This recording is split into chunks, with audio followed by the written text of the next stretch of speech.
अस्सलाम वालेकुम एवरीवन, उम्मीद करती हूँ आप लोग सब ठीक होंगे और खैर आफियत से होंगे। आज है मंगल का दिन और डेट है आज की 31 मार्च।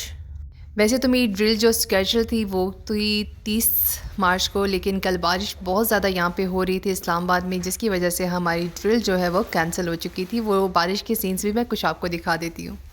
बहुत ही ज़्यादा आज गरज चमक हल्की के हल्की साथ बारिश है और और बहुत सर्द हैवी हवा का थंडर टच स्टॉर्म भी था, है। जिसकी वजह से हमारी ड्रिल आज कैंसिल हो गई थी। फूल और फिर बिखरे हम लोगों बिखरे ने पहले तो शाम फूलों में 5 बजे तेरा तक उन्होंने अक्स हमें भी वेट है। करवाया। फिर वेदर की जो आज वार्निंग बादल थी वो गहरे उन्होंने कहा गहरे कि हैं और रात चांद 8 से तेरा 9 खूब बजे तक है। पहले फिर भी। 9 बजे तक हमें कुछ होल्ड टुकड़ों करवाया गया, लेकिन वेदर तुम्हारी कंडीशन यादों सेम के रही। उसकी वजह से फिर हमारी ड्रिल एट द एंड बड़ी ऑफ द देर टाइम से हमारी ड्रिल धड़कन कैंसिल होगी बैठे हो। और सारा दिन इंतज़ार कर कर के मेरे हम लोग दिल थक पे चुके यूं थे। तुम छाए हो। खैर जैसे ही दिन गुजरा उसके बाद आज हमें याद ईमेल आ गई बहुत कि होगी। आज वेरी नेक्स्ट डे आपको ड्रिल के लिए दोबारा आना है एयरपोर्ट पे। और अभी हमारे पिकअप हो चुके हैं। अभी मेरा पिकअप था, वैसे तो 6 बजे का टाइम मुझे दिया हुआ था और 6:30 जो था वो रिपोर्टिंग टाइम था, लेकिन गाड़ी मेरे पास 6:30 पे आई। लेकिन हमेशा की तरह एमटी ने सबके पिकअप जो थे बहुत लेट करवाए। सिर्फ एक पंक्चुअलिटी जो एमटी में मुझे नज़र आती वो ये है कि जब हमारी फ़्लाइट होती है उस टाइम पे ये ऑल टाइम सारी गाड़ियाँ आपके घर के बाहर हाजिर होती हैं, लेकिन जब ड्रॉप टाइम हो या कुछ इस तरह से कोई भी आपकी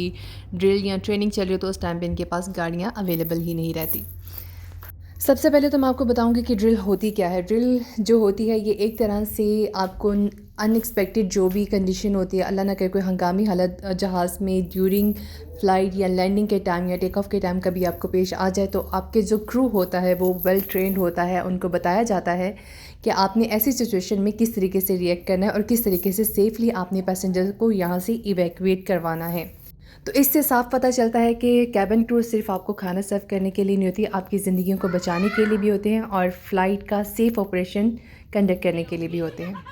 अभी हम पहुंच चुके हैं एयरक्राफ्ट में। जहाज़ बिल्कुल रेडी है और ये जहाज़ ग्राउंड भी है किसी रीज़न्स की वजह से, वो रीज़न मुझे नहीं पता। जहाज़ इस तरीके से हमें बिल्कुल खाली मिला था और सबसे पहले जो मेरी ड्रिल हुई थी उस ड्रिल में जो मैंने अपनी इस तरह की वीडियोस हम खुद तो कैप्चर नहीं कर सकते, तो मैंने ये यूट्यूब से ये वीडियो उठाई है और मैंने आपके रेफरेंस के लिए लगाई है। ये इस टाइम पे ब्रेस इम्पैक्ट जब भी होता है, जब जहाज़ एकदम से गिर जाता है, तो इसमें आपको इंस्ट्रक्शन दी जाती है आप किस तरीके से खुद को सेव कर सकते हैं। ठीक है, आपको कमांड दी जाती है कि आपने अपना सामान पीछे छोड़ देना है, अपने हील के जूते नोकेली जितनी भी चीज़ें वो आपने पीछे छोड़नी है और आपने इवैक्यूएट करना है इस जहाज़ से। और इसलिए कहा जाता है कि अपना सामान अपने हील वाले जूते उतार दें ताकि किसी भी रीज़न की वजह से जो स्लाइड होती है वो पंक्चर ना हो और डैमेज होने की वजह से लोगों की ज़िंदगियां ख़तरे में आ सकती हैं। खैर मैंने जो ड्रिल परफॉर्म की थी वो अनप्लान डिचिंग थी और अल्हम्दुलिल्लाह मेरी as an cabin supervisor first drill थी जो कि मैंने बहुत अच्छी तरीके से परफॉर्म की। और उसमें मैंने जो गलती की थी वो ये की थी, जो मैंने जो स्लाइड ड्राफ्ट थी वो मैंने डिटैच नहीं की, जो कि मुझे उन्होंने बता दिया कि आपने इन चीज़ों को मज़ीद आगे कैसे इम्प्रूव करना है और आपकी सिचुएशनल अवेयरनेस होती है जब भी आपको कोई चीज़ परफॉर्म कर रही होती हो। तो ड्रिल हमारी तकरीबन 1.5 घंटे में कंप्लीट हो चुकी थी। उसके बाद हम गाड़ियों के लिए वेट कर रहे थे और सबकी गाड़ियाँ आ चुकी थी और मेरी गाड़ी अभी तक नहीं आई थी इनकी वजह से।